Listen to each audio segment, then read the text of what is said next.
Once upon a time in a small village, there lived a wise old man named Master Wei.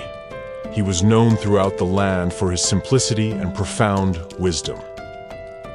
One day, a young man named Li approached Master Wei, seeking guidance on how to rule his circle of friends and family. Master Wei smiled gently and invited Li to sit with him under the shade of a big oak tree. He began to share a story that would shape Li's understanding of leadership in the simplest terms possible.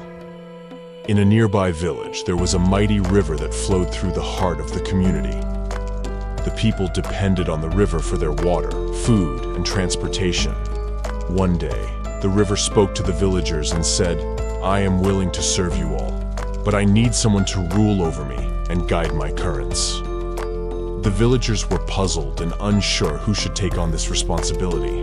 They decided to seek the advice of an elderly woman known for her wisdom. She suggested that they hold a contest to determine the worthiest ruler for the river. The villagers organized a competition, and many candidates stepped forward.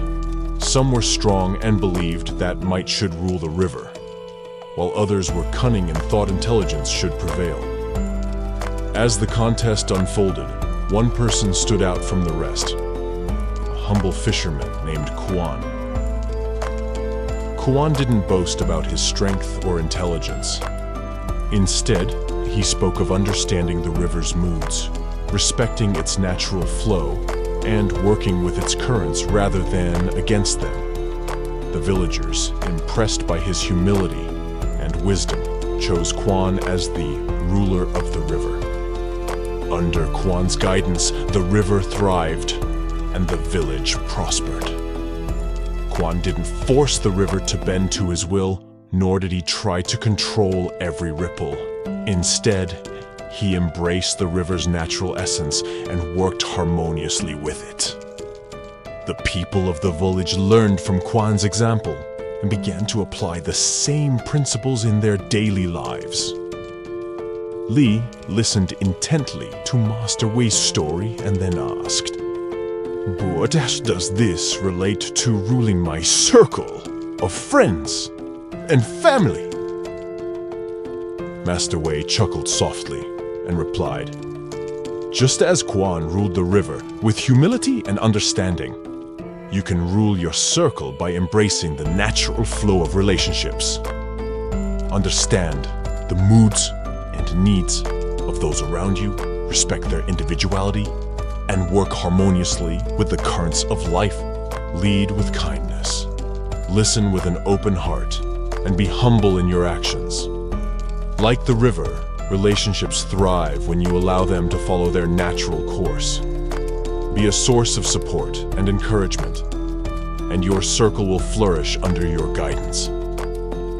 Li pondered Master Wei's words and realized that true leadership wasn't about dominance or control. It was about understanding, respect, and working together to create a harmonious flow within the circle of relationships.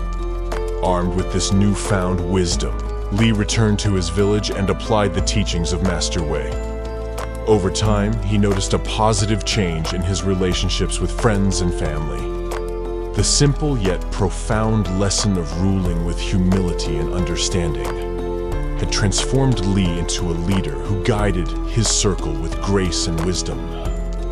And so, the story of Master Wei's wisdom and the humble fisherman Kuan became a timeless tale, reminding generations to come that true leadership begins with the heart and a deep connection to the natural flow of life.